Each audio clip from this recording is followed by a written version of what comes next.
HKB news channel के दर्शकों को हार्दिक स्वागत है। दर्शकों, आज हम आपको मिलाने जा रहे हैं प्रसिद्ध समाज सेवी ठाकुर लोकमान सिंह जागीरदार परिवार बांदीकुई से। ठाकुर साहब, आपका HKB न्यूज़ चैनल में हार्दिक स्वागत है।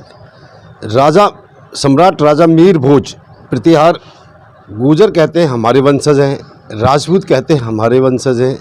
क्या आप क्या कहना चाहते हो, क्या संदेश देना चाहते हो? पहली बात तो राजा मीर भोज राजपूत समाज से थे और इतिहास में भी हैं, और किसी ने भी जो ये दो समाजों को लड़ाने का पैंतरा फेंका है वो काफ़ी निंदनीय है। कि आज एक दूसरा समाज एक दूसरे समाज को कहाँ तो खून देने के लिए तैयार था, कहाँ तो दाहिमा दूध पिलाती थी, और आज दोनों समाज इस पोजीशन पर आ गए कि हम लोग अगर पेशेंस नहीं रखें, उनको नहीं समझावें, तो लोग एक दूसरे के खून के प्यासे हो रहे हैं। ये गंदी राजनीति का सबूत है। राजा का मतलब सब जात को साथ लेके चलना।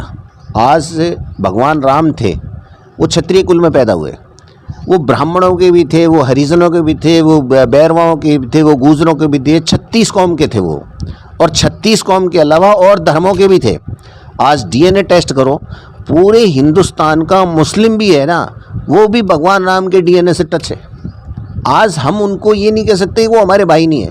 ठीक है, न्याय अत्याचार जब भी बढ़ा और विदेशी आक्रांताओं ने जब अटैक किया और देश को हानि होती थी, तो लोग धर्म जातें बदलते थे। और मैंने तो हिस्ट्री पढ़ी है, जब पृथ्वीराज चौहान पे अटैक हुआ और पृथ्वीराज चौहान ने गौरी को ख़त्म कर दिया, पृथ्वीराज चौहान खुद सुसाइड करके ख़त्म होना पड़ा। उस टाइम जब मुसलमानों ने अटैक किया तो सभी कास्ट में वो अपने जीव बचाने के लिए, कोई कहने लगा मैं सैनी हूँ, कोई कहने लगा मैं खटीक हूँ, कोई कहने लगा मैं गुजर हूँ, कोई कहने लगा मैं बड़जारा हूँ। आज आपस में 20-20, 30-30 जात ऐसी हैं जिनके आपस में गोत मिलते हैं। हमारा राजपूतों का गोत गुजरों में मिलता है, सैनियों में मिलता है, बड़जारों में मिलता है, गाडुले लवारों में मिलता है। क्या वो हमारे भाई नहीं है? हम तो कहते हैं वो भी हमारे भाई हैं। लेकिन आज ये गंदी राजनीति की सोच के कारण जो धार्मिक लड़ाई लड़ा के, जातीय लड़ाई लड़ा के, दो समाजों को आपस में टकरा के, मैं समझता हूँ इससे देश का भला होने वाला नहीं है, देश से पीछे जाएगा। आज हमारे देवता हैं, मेरे ही बाऊस हैं, दादाजी हैं, उनको सारा गांव पूछता है और साथ ही जात उनको मानती है कि ये हमारे बाऊस हैं। उसमें ब्राह्मण भी हैं, बैरवा भी हैं, गुजर भी हैं, माली भी हैं, सारे लोग हैं, और वो उनको परिचय भी देते हैं। अब हम उनको डब्बे में बंद करके कह देंगे नहीं ये तो मेरे ही बाबा थे और ये तो राजपूत थे, ये हमारी छोटी मानसिकता हो गई। हम ये कहते हैं कि राजा मीर भोज गुजरों के थे, मैं कब कह रहा हूँ गुजरों के नहीं थे, लेकिन वो अपनी कास्ट क्यों लगा रहे हैं? क्या उसको एक मीर भोज को गुजर तक सीमित रखना चाहते हैं? हम तो उनके पीछे राजपूत नहीं लगा रहे, हम तो भगवान राम के पीछे राजपूत नहीं लगा रहे, हम महाराणा प्रताप के पीछे राजपूत नहीं लगा रहे। आप ये जो प्रदर्शन करके गुंडागिरी का नमूना पेश करना चाहते हैं, ये गलत है। उनके नेताओं को, समाज को समझाना चाहिए कि भाईचारा, प्यार, प्रेम से लोग रहें, क्षेत्र में खुशहाली आए, और इसी परिपाटी से अगर आगे बढ़ेंगे तब तो बहुत कुछ लेके उठेंगे। जिस टाइम आरक्षण की लड़ाई चल रही थी और सिकंदरा में लाशों का ढेर पड़ा था, तब अगर सबसे ज़्यादा दया आ रही थी तो गुजरों पे राजपूतों को आ रही थी। और उस दिन जब बैंसला जी अरनिया के अंदर केवल 50-60 गुजर रह गए थे, मेरी आंखों के सामने कालवी साहब के गले मिलकर आपस में रोए दोनों, और बैंसला जी ने कहा पुलिस मेरा एनकाउंटर करेगी। कालवी साहब के एक आह्वान पे पूरा जयपुर बंद हुआ, और कालवी साहब ने ये कहा सारे राजपूतों से कि आज हमको पन्ना दाया का कर्ज चुकाना है और इन गुजरों का साथ देना है। उस दिन क्या जरूरत थी?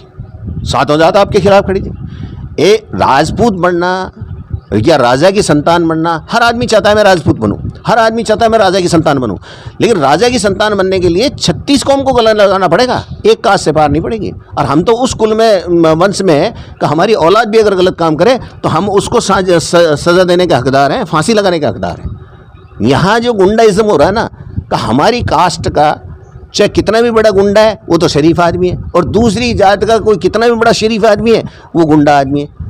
ये फैला कौन रहा है? आज की गंदी राजनीति।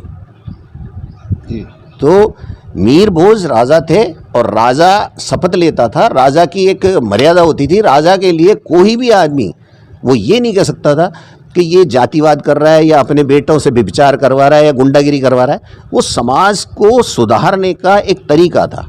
आज भी जो लोग प्रजातंत्र में भी लोगों ने देश को आज़ाद किया प्रजातंत्र में ये सोच के कि ये सब लोगों के साथ न्याय करेंगे नेता लोग, अधिकारी लोग, लेकिन आज शर्म आने लगी है कि नेता अपनी कास्ट के अलावा दूसरी की तरफ देखता ही नहीं है, दूसरे को तो जैसे काट के मार के फेंक दो। ऐसे ही अधिकारी लोग अपनी कास्ट के ही 10 बाबू रखना पसंद करेगा, दूसरी कास्ट के लोगों को उसमें ऑफिस के अंदर जगह नहीं है। अभी आप चले जाइए एक एक ऑफिस में अंदर, कोई भी नेता चाह रहा है मेरी कास्ट कह रहे हैं, दूसरी कास्ट कह रहे हैं। अरे फिर कास्टों का ही करना है तो अलग अलग जातों के पाकिस्तान बना लो। बिल्कुल ठीक। ये छोटी मोटी जातें जिनका क्या आधार होगा। अभी सरकार ने उठा के आयोग बनाना चालू किया और गहलोत साहब ने रेवड़ी की तरह आयोग बना दिए। एक आयोग का मतलब जानते हो आप, हजारों करोड़ का खर्चा होना। अरे आयोग उन जातों का जिनका प्रतिनिधि विधानसभा में लोकसभा में नहीं पहुंच पा रहा है, जो अपनी बात नहीं कह पा रहे हैं, जो दबे कुचले लोग हैं, कुमार हैं, कोली हैं, गरीब लोग हैं, गाडूले लुहार हैं, यादव हैं, जो माइनॉरिटी में आ गए, जिनकी कोई बात नहीं रखे, उनके आयोग बनने चाहिए। वहाँ तक तो बात सही है, लेकिन बाहुबली जात, जो रिजर्वेशन कोटे वाले जात हैं, जिनको 30-30, 40-40 प्रतिनिधि मिलते हैं, और वो अगर कास्ट की बात रखते हैं विधानसभा में तो खुशी होती है कि यार इनकी कास्ट पीछे रह गई, रही है अपनी बात रखने।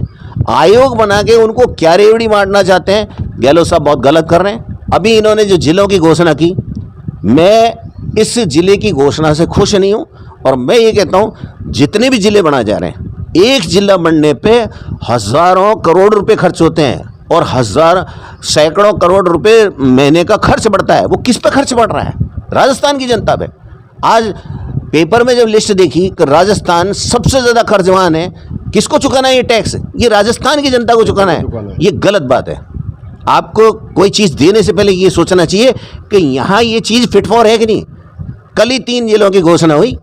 पूरे राजस्थान में शर्म आती है कि जिस जगह को बांदीकुई को जिला बनना चाहिए उसका एक भी राजनेता ने आवाज़ नहीं उठाई, न सरकार ने उठाई, और दूदू जैसी को जिला बना दिया।